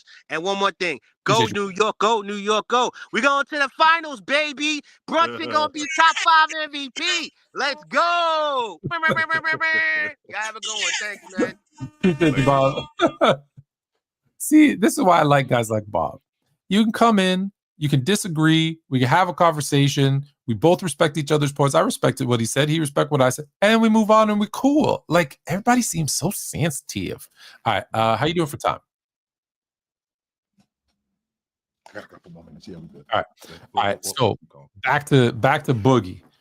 Boogie says, every time I hear a top 5 all-time point guards list, Chris Paul is in it. And I'm not sure why. I'm not sure why neither. Is Chris Paul a fraud point guard? No, he's not a fraud point guard. I just don't think he's a top 5 point guard. I mean, let's be clear about a fraud point guard as opposed to a top 5 point guard. Is he a fraud top 5 point guard? Yes, I don't think he's one of the 5 best league guards to ever play in the NBA. No, I don't think he was that good. I do think that he was awesome as a league guard. I do think his ability to score was something that we hadn't seen in a long time, but we have seen league guards who could score at a high rate. 100%. Him as a defender, we've seen league guards at that size that were able to defend also. But the idea of being a top 5 league guard of all time, I mean, we had stretches where Chris Paul wasn't even making, and this is in his prime, by the way, where Chris Paul wasn't making the all-pro team. That was going on. Not making first team or second team. He wasn't making the all-pro team. And we got 3 all-pro teams.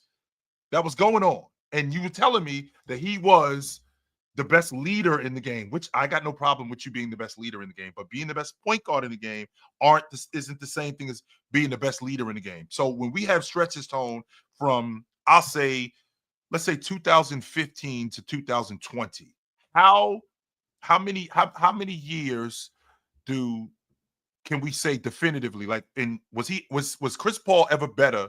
I mean, was Russell Westbrook ever better than Chris Paul? Was Damian Lillard ever better than Chris Paul? Was Steph Curry ever better than Chris Paul? Right? Were these guys ever better than Chris Paul? I think that there were years where they were better. Right? Well, I do think that there were years where they were better. We get into the better discussion, right? Because better versus greater. And when we're talking about top whatever lists, it's typically who had the greater career, right? Because here, let me give you an example. And I love picking on these 2 guys, so I'll do that. Who's the better player? Tracy McGrady or Vince Carter? The better player. The better player. I think it's Tracy McGrady. I think everyone would agree that Tracy McGrady is the better player. But who had the greater career? Here's Vince 2. So no ring culture, right? You don't have to worry about rings because neither one of them has them. But if you look at who had the greater career, it was Vince. But I think we all agree Tracy's the better player. So when you talk about a guy like Chris Paul, like when we say better, I'm going to say, well, what we're really saying on these lists is who had a greater career. And I'm just going to run down some names. And listen, some of them you don't feel are point guards, but for the masses, they are. They are. So tell me who he had a greater career than. Magic? No. Steph? Nope. Oscar? Nope. West? Nope. Isaiah? Nope. Stockton? Nope. Jason Kidd? Nope. Steve Nash? Nope. Walt Frazier? Nope. Gary Payton? Nope. Kuzi? Nope. Russell Westbrook? I think Nope. that's when you have the conversation. But I think that's when you have the conversation. So even if you disagree with some of those, there's at least 5 that I don't think are that everyone will struggle with. And like I said, we'll get into an argument over Steph Curry. You'll get into an argument over Jerry West, kind of where they are. And I didn't, and there's others that I missed, but I just, there's just some. So it's just like, I think, and for me, it's easy. I say, well, Chris Paul's active, so he's not on my list because I don't put active players on my list. But when his time is done, right, you're gonna have a guy who played 20 years, was a beast on offense, a beast on defense, not being top 5 in point guard. Does that mean that he's bad? No, it just means that it doesn't mean that. Right, it doesn't mean anything. It doesn't mean that there isn't players that he's better than. Doesn't mean that either.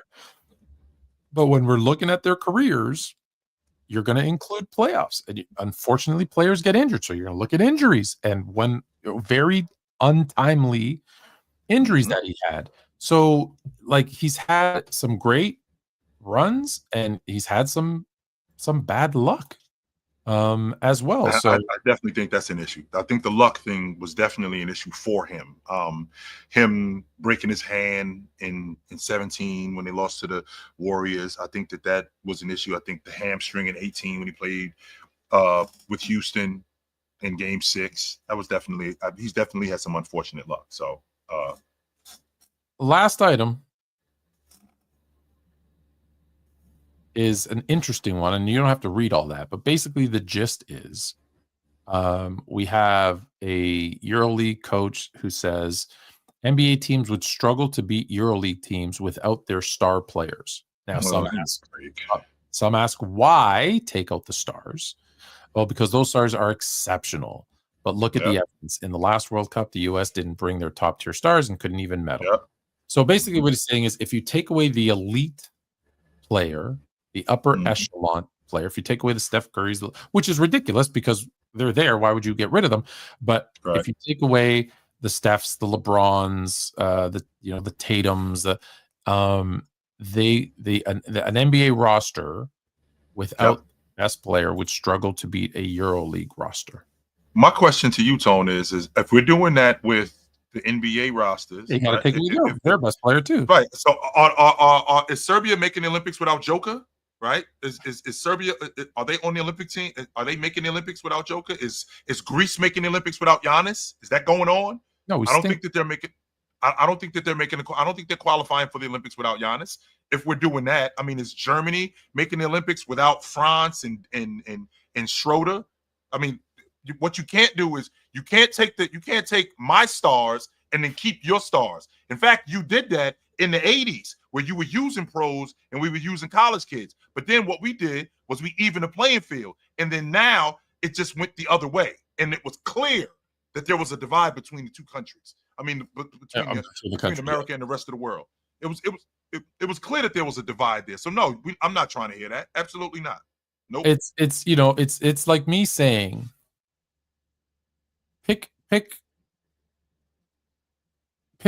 any team. Pick any team. Just randomly pick any. Minnesota. Okay. Pick another team. The Trailblazers. Awesome. Portland smokes the Timberwolves if you take Ant off the team. They smoked them. So who cares? They smoked them, Tone. They do. Yeah. And it's just like, so that's the part that drives me nuts. It also drives me nuts when people say, oh, the world has caught up. And I keep telling you, the world hasn't caught up. Okay. The US makes mistakes building their rosters. They make mistakes not taking it seriously. They make mistakes just bringing people together and saying, okay, go play. But when it comes to the talent,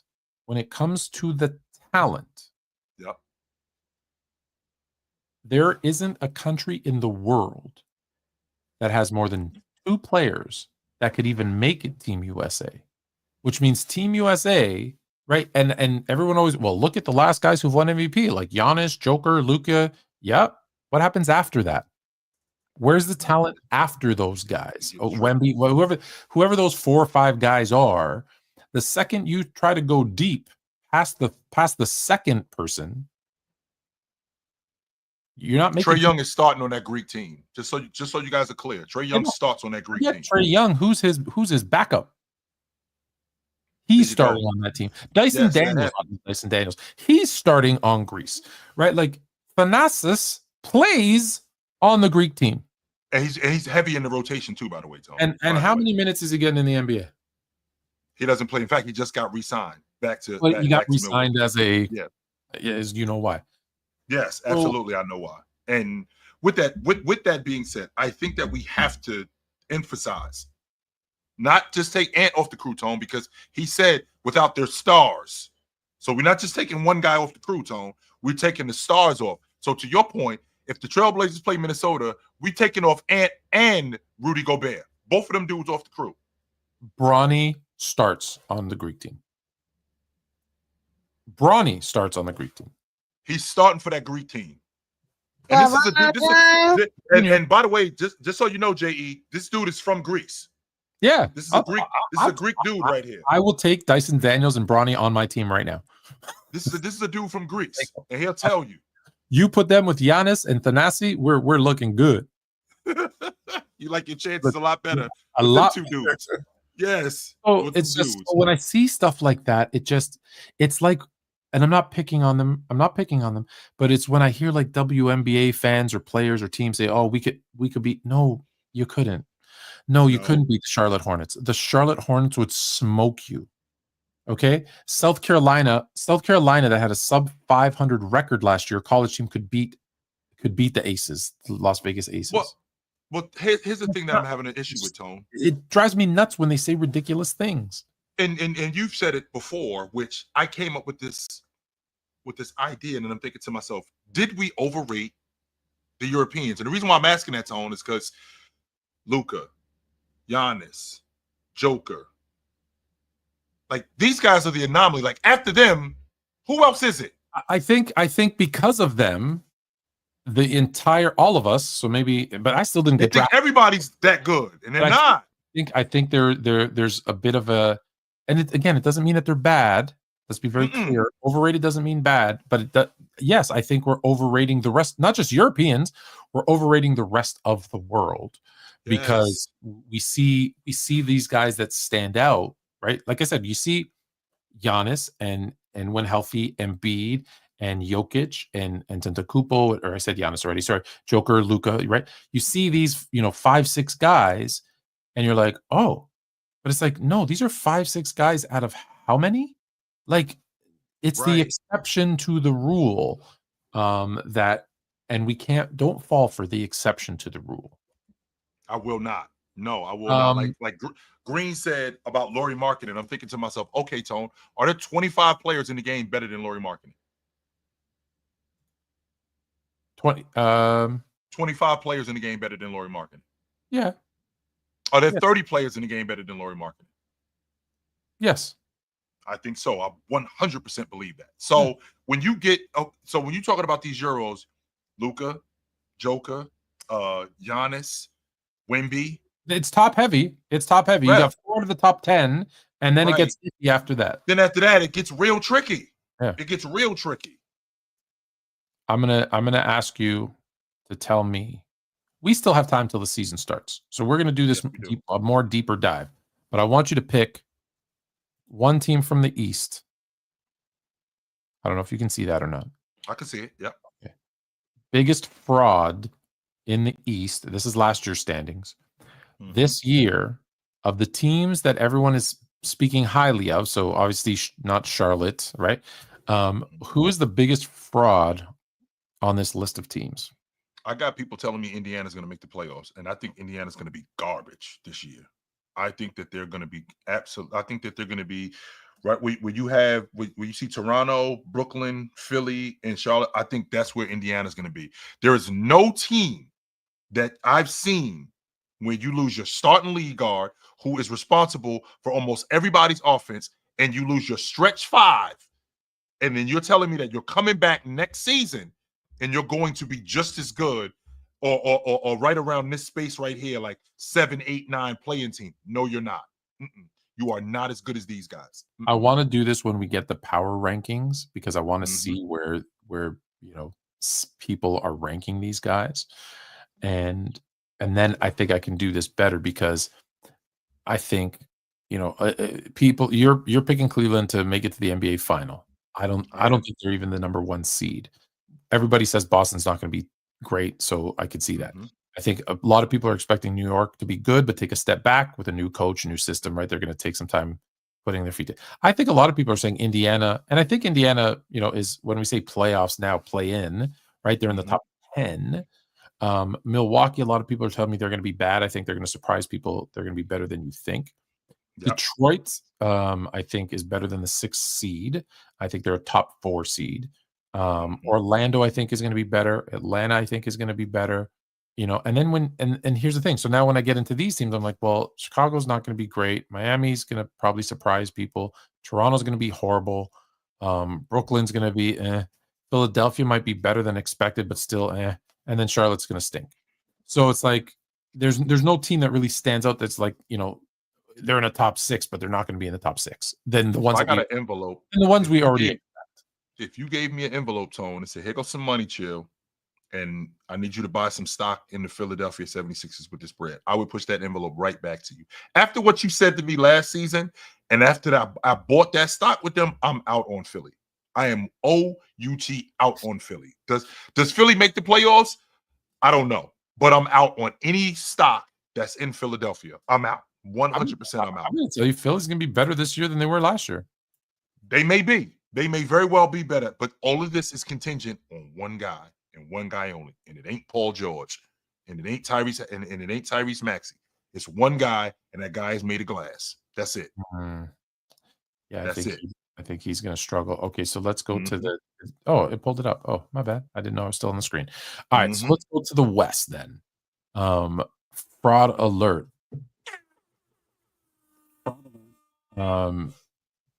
What team do you feel is highly ranked that will not get it done? I got Golden State missing the playoffs, Tom. Yes, I do. I got Golden State missing the playoffs this year. Really? Yes, I do. I got Golden State missing the playoffs. I got Memphis missing the playoffs too. So this 7, 8, 9, move them down. Move up the Trailblazers, move up San Antonio, and move Dallas up. I think those 3 teams jump those 3 teams. The Trailblazers, I've already told you right where they are this year that they're not winning any more games than that next year. I have the bet already out there. Okay, of the teams that are supposed to be good, OKC, Houston. Houston's not going to be good as you think. Houston won't be the 2 seed this year.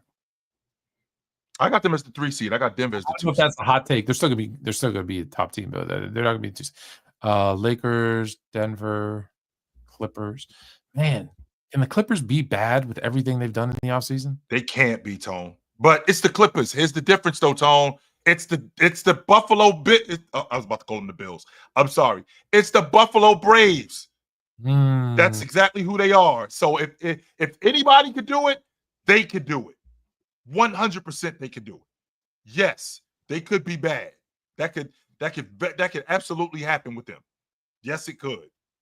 100% could happen. I think Sacramento's not going to be good.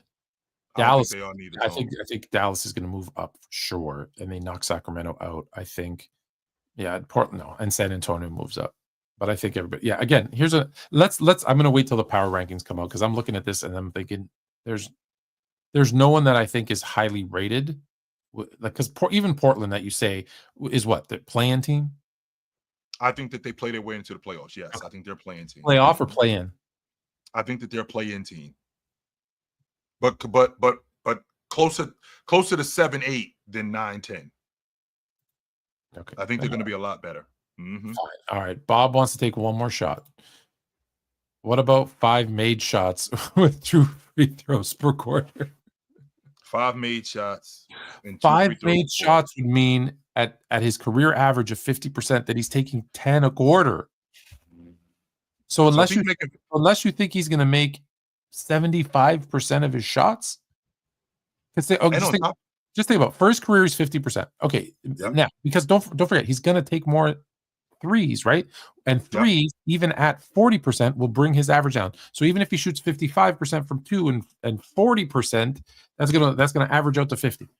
So at 50%, 5 made shots means 10 shots a quarter plus 2, 4, 6, 8 free throws made. So that means he's taking 10. Okay, that's realistic. Those 8 points are realistic. 5 made shots a quarter. That's 10. That's between 10 and 15 points a quarter on average. Yeah. He's not doing that, Tone. No.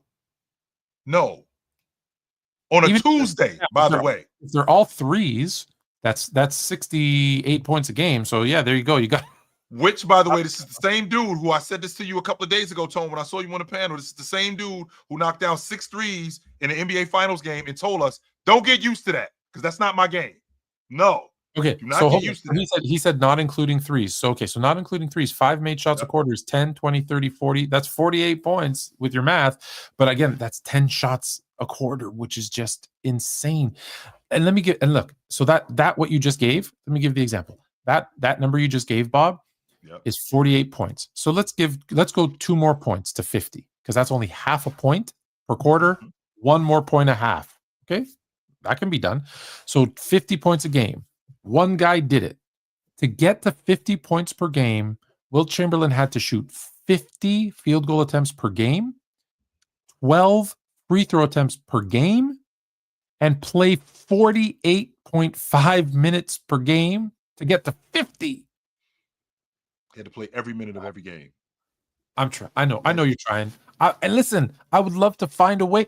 I have Jordan as the GOAT. I would love to say, yes, he would average 45 points a game. He's the GOAT. Yes. But I got to be realistic, right? Like I tell everybody, whether you call me a glazer and a hater and all this stuff, I tell you I am real. I don't deny Magic's my favorite player. I don't deny Tragic Magic. Kobe's my second favorite player. I tell you about his flaws. James Worthy is my third favorite player. My favorite players mean nothing. We have to look at reality. Jordan and LeBron, you guys think I love Jordan and I hate LeBron. Neither one of them is in my top 10 favorite players of all time, but I have them 1, 2. And if he tells me that LeBron is 1, I go, cool, because he has a good argument as to why. I'm okay with it. I don't say he stinks. He's 12th, right? Right. My 2 guys, Jordan and LeBron, who aren't in my top 10 of favorite players, are 1, 2 all time for me. I don't even put active players in my top 10 except for LeBron. And I don't think either one of them could score 45 a night. Tony, you know that year the year that Chamberlain averaged 50, they had a game where Chamberlain had 58 points. He took 48 shots. He played the whole game. They took 129 shots for the game. 129 shots for the game, Tone. That was going on. And he took 48 of them. No, man. No. I don't see anyone in today's NBA. No. In today's NBA being able to do this. No. Sorry. It's not happening.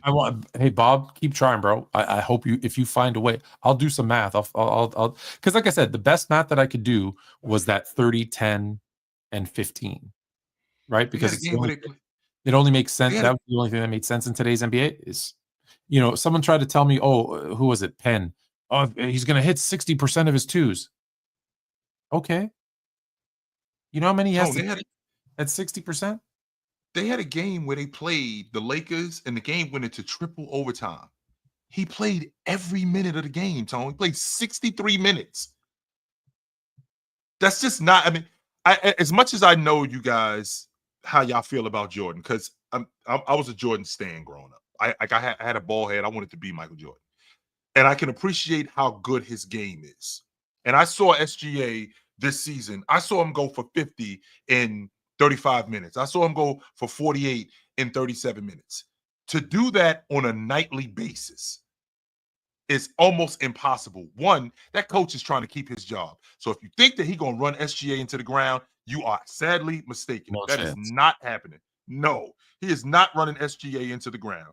If you think that he's going to have SGA on the floor for 37 or 39, 40 minutes every night, No, it's not happening. No way is that happening. And for Jordan to average that much, it's gonna have to be Tone. He's gonna have to play heavy minutes. Can let me just, Bob, man, you're my guy. I think 5 made shots is doable. 5 made shots a quarter. Hold on. 5 made shots a quarter is 20 a game. Don't look it up. What is the most made field goals per game that Jordan has ever averaged in his whole career? The most made field goals? Yeah, most made field goals. I think I want to say, I'm not looking this up, Tone. I want to say in 89, because I think that's when he shot his highest field goal percentage in 89. The most field goal average. He shot 54% that year. So I'm gonna guess he probably made like 11 shots a game. You're right about 89. It wasn't his highest, though. His highest was actually when he shot 48%, and he made 13.4 a game. So you're telling me he's going to make almost 100%. Okay, it's 85%, 75%, 75% more field goals than he's ever made in his career. He's not doing that, yo. And a lot of people, what they'll try to do is like, yo, you guys are nerds and you're nerdifying the game. These are the numbers. No, when you're talking hypotheticals, you have to take some reality, right? And do some math, right? Because I was just like, well, he's Jordan, so he'll average 45. But no. But let's be real. If the most he ever scored made field goal, and whatever number it is you want to look at, if the most he ever did was 13, for him to get to 20, that's a huge increase. That's not happening, yo. It's not. It is an increase of, I want to say 65%. No. Yeah, at least 60%. He has to make 60% more. And at 50% field goal percentage, that means he has to take 60% more than he took that year. So 27.8. So you have to, again, the math goes back to 44 shots a game. So Tone, to exacerbate your point, that means that for every 5 more shots that I'm taking, I got to make 3 of them. Yeah. No, it's not. 50%.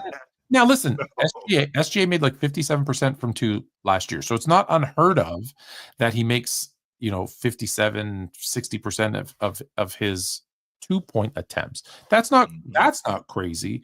It's just the volume in which he'd have to do it that the math don't math. So appreciate the conversation. We'll next week. Hey, you want to do next week? Because again, it's only an hour. Next week, do you want to do straight chat and people would jump on? Let them. We could do that. Yeah, what we'll do for that hour. What we'll do is we'll have a couple of topics for about a half hour, and in the last half hour we'll spend. Yeah, we let y'all run the show. So next week y'all run the show. Appreciate y'all. Like I said, it's just these 3 weeks that we're gonna go start at 9, and then we'll be back to our normal 8 p.m. time slot. I'm just gonna move. Let's see if I can. Yeah. Oh, did you see your new jersey? I want to know if you like your new jersey. I didn't notice that. I do. I gotta tweak it a little. Did you see mine? I don't know if you can see mine. Let me. Let's see what that looks like. Look like an Orlando or a Charlotte kind of one. There we go. Yeah. We got to change that. We got to change that number 44 though. That 44 is a bad luck number. I thought that was your number. No, I wore 44. 24 was my number. But I saw you wearing 44. I wore 44 at Utah State. I did. Yeah, that's why I picked it. Okay, you want 24? I could change that easy. Yeah, I wore 24 at when I was in junior college. That was a better number for me. Yes. Okay, I'll change it. And do you okay with the colors? You want a different? That's a dope jersey. Yes, sir. That is a dope jersey. No doubt. I just learned this. Uh-oh. Look at that.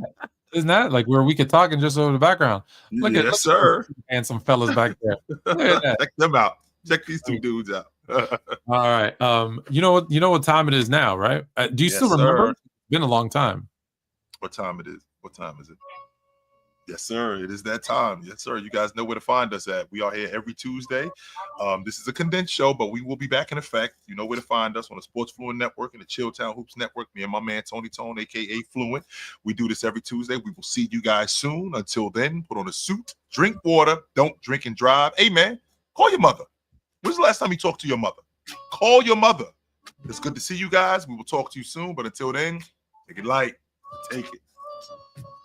Check out this new outro.